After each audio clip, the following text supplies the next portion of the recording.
여러분, 엔비디아의 젠슨 황이 지금 가장 두려워하는 게 뭘까요? 혹시 경쟁사의 추격? 아니면 기술적인 한계? 글쎄요. 정답은 바로 전기요금 청구서입니다. GTC 2025에서 그가 직접 말했죠. AI 데이터 센터의 전력 소비? 이거 해결 못하면요. AI 시대의 확장은 물리적으로 불가능합니다. 이 한마디가 모든 걸 말해주는 거죠. 오늘 이 시간에는 AI의 발목을 잡은 이 어마어마한 전력 문제를 해결할 게임 체인저, 바로 LPO 기술이 무엇인지, 그리고 이게 왜 한국의 광통신 기업들에게 일생일대의 기회가 될 수 있는지 그 핵심을 제대로 파고들어 보겠습니다. 자, 오늘 우리가 함께 살펴볼 내용들입니다. 먼저 AI 시대의 숨겨진 비용, 바로 전력 문제를 짚어보고요. 그 헤더브로 떠오른 LPO가 대체 뭔지 알아볼 겁니다. 그리고 이 거대한 시장을 누가 이끌고 있는지, 그 안에서 우리 한국 기업들의 기회와 과제는 무엇인지, 마지막으로 투자자 관점에서 어떻게 접근해야 할지 그 로드맵까지 쭉 한번 그려보겠습니다. 네, 그럼 첫 번째 이야기부터 바로 시작하죠. AI의 숨겨진 비용, 바로 전기입니다. 우리가 막연하게만 생각했던 이 문제가 사실은 AI 혁명의 가장 큰 걸림돌이 되고 있었습니다. 젠슨 황의 이 정고가 문제의 핵심을 정확히 짚고 있죠. AI 데이터 센터는 뭐랄까 수많은 GPU가 모여있는 거대한 뇌 같은 거잖아요. 근데 이 뇌에 신경세포처럼 데이터를 전달하는 아주 작은 부품? 광트랜시버라는 게 있는데 이게 네트워크 전체 전력의 거의 절반을 잡아먹고 있다는 겁니다. AI가 똑똑해지려면 데이터를 더 빠르고 많이 옮겨야 하는데 이 전력 문제를 해결 못하면 말 그대로 그냥 서버를 더 이상 늘릴 수가 없는 그런 상황에 부딪히는 거죠. 그러니까요, 정말 AI의 가장 큰 적이 경쟁사가 아니라 매달 날아오는 전기요금 청구서일지도 모른다는 얘기입니다. 바로 이 골치 아픈 문제를 해결하기 위해서 업계가 꺼내든 비장의 카드가 바로 LPO입니다. 그럼 대체 LPO가 뭘길래 이렇게 다들 주목하는지 지금부터 그 비밀을 한번 풀어보겠습니다. 네, 드디어 오늘의 주인공 LPO를 알아볼 시간입니다. AI 데이터 센터의 전력 위기를 해결할 구원투수로 등판한 LPO의 정체. 지금부터 아주 쉽게 설명해 드릴게요. LPO, 리니어 드라이브 플러거블 옵틱스. 이름은 좀 어려운데요. 아이디어는 놀라울 정도로 단순하고 또 강력합니다. 기존 광 모듈 안에 있던 전기도 많이 쓰고 열도 펄펄 내던 DSP라는 칩을 그냥 과감하게 빼버리는 거예요. 비유하자면 두 사람이 대화하는데 중간에 끼어져 느릿느릿 말을 옮기던 통역사를 없애고 그냥 둘이 직접 대화하게 만드는 거죠. 어떻게 될까요? 당연히 통신은 훨씬 빨라지고 불필요한 에너지 낭비는 확 줄어들겠죠. 이 표를 보시면 차이가 확 느껴지실 거예요. 왼쪽의 기존 DSP 방식은 모듈 안에서 알아서 신호를 깨끗하게 만들어주니까 안정적이긴 한데 전력 소모도 크고 속도도 느렸어요. 반면에 LPO는 그 역할을 데이터 센터의 메인 스위치 칩한테 맡겨버립니다. 그 결과 전력 소비는 절반으로 뚝 떨어지고 지연 시간은 거의 없는 수준인 피코초 단위까지 줄어드는 거죠. 물론 단점도 있습니다. 신호를 멀리까지 보내지는 못하고 2km 이내의 데이터 센터 내부 통신에만 쓸 수 있어요. 자, LPO의 장점은 명확합니다. 전력과 지연 시간을 획기적으로 줄인다. 근데요, 여기서 투자자들이 주목해야 할 진짜 중요한 포인트가 있어요. 바로 플러그형, 플러그업이라는 점입니다. 이게 무슨 말이냐면 기존 데이터 센터의 장비를 싹 다 바꿀 필요 없이 부품만 쏙 빼서 교체하면 된다는 뜻이거든요.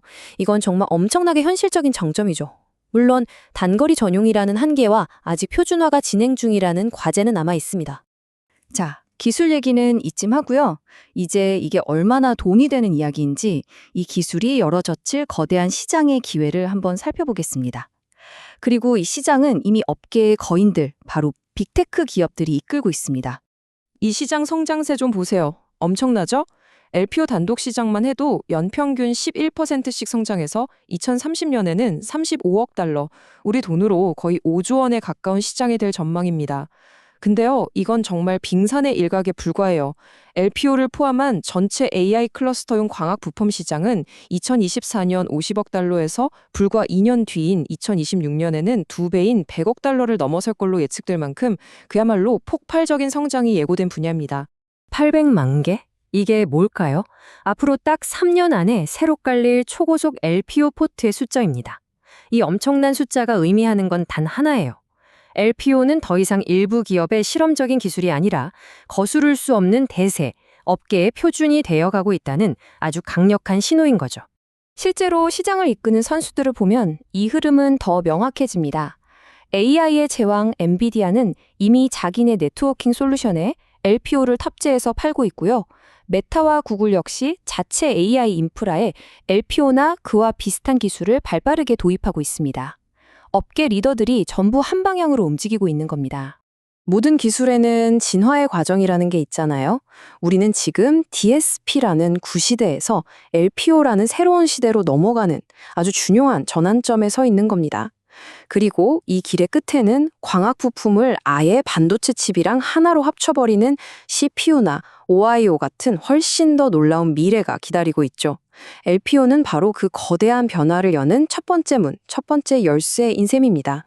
자, 이제 가장 중요한 질문으로 넘어가 보죠. 이 거대한 글로벌 기술 전환의 파도 속에서 우리 한국 기업들은 과연 어디쯤 서 있을까요?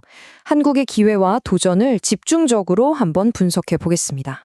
국내 시장의 주요 선수들을 한번 보죠. 먼저 광트랜시버 1위인 오이솔루션은 AI 데이터 센터 수요 덕분에 매출이 폭발적으로 늘고 있고요. 라이트로는 차세대 1.6팀 모듈 개발에 성공하면서 기술력을 제대로 보여줬습니다.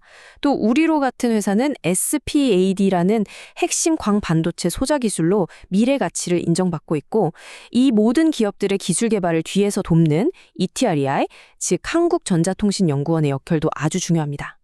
하지만 이제 냉정한 현실을 마주할 시간입니다. 우리 기업들 5G를 거치면서 다져진 세계적 수준의 모듈 제조 경험이라는 강력한 무기가 있죠. 그런데요, 동시에 치명적인 약점도 안고 있습니다. LPO의 두뇌라고 할 수 있는 핵심 반도체 칩은 여전히 미국 회사에 의존하고 있고요. 생선에서는 이미 엔비디아 공급망을 장악한 중국의 이노라이트 같은 기업과 PT랜이 가격 경쟁을 해야 합니다. 이건 정말 양날의 검과 같은 상황인 거죠. 자, 그럼 이 모든 정보를 바탕으로 투자자 관점에서 이 복잡한 지도를 어떻게 읽어야 할지 구체적인 로드맵을 그려보겠습니다. 리스크는 뭐고 기회를 잡을 최적의 타이밍은 과연 언제일까요? 투자는 시간대별로 전략을 완전히 다르게 가져가야 합니다. 먼저 단기적으로는요, LPO보다는 지금 당장 수요가 폭발하고 있는 기존 800G 트랜시버 시장의 수혜를 보는 기업에 집중하는 게 현명합니다. 그리고 중기적으로 2026년부터는 본격적인 LPO 시대가 열리는데요. 이때는 어느 기업이 엔비디아 같은 빅테크의 최종 공급망에 진입하는지 이게 모든 것을 결정할 겁니다. 마지막으로 장기적으로는 결국 CPU 시대를 대비해서 핵심 부품 기술을 가진 기업이 최후의 승자가 될 가능성이 아주 높습니다. 그래서 우리는 이 세 가지 질문을 끊임없이 던져봐야 합니다. 이게 앞서 말한 한국의 약점을 극복하고 있는지 확인하는 리트머스 시험지 같은 거예요. 첫째, 과연 우리 기업이 엔비디아, 메타, 구글 같은 글로벌 빅테크의 최종 공급사 명단에 이름을 올리는가? 둘째, 수입에 의존하는 핵심 칩을 우리 기술로 만들어내는데 성공하는가? 셋째, 정부의 R&D 지원이 말로만 그치지 않고 실질적인 성과로 이어지는가? 이 질문들에 대한 답이 바로 한국 기업들의 미래 가치를 결정할 겁니다. 오늘 분석 한 문장으로 요약하겠습니다. LPO는 AI 시대의 전력 문제를 푸는 황금 열쇠이고요. 이건 분명 우리 한국 광통신 기업들에게 다시 오지 않을 엄청난 기회입니다. 하지만 이 모든 게 한때의 뜨거운 테마로 끝날 수도 있습니다. 기술 검증과 실제 공급망 진입이라는 아주 현실적인 벽을 넘어야만 하거든요. 빅테크들은 이미 움직이기 시작했습니다. 앞으로 2년, 이 시간이 바로 우리 한국 기업들이 이 거대한 흐름에 제대로 올라타서 글로벌 공급망의 한 축으로 영구히 자리 잡을지 아니면 그냥 스쳐 지나가는 기회로 남게 될지를 결정하는 진짜 승부처가 될 겁니다.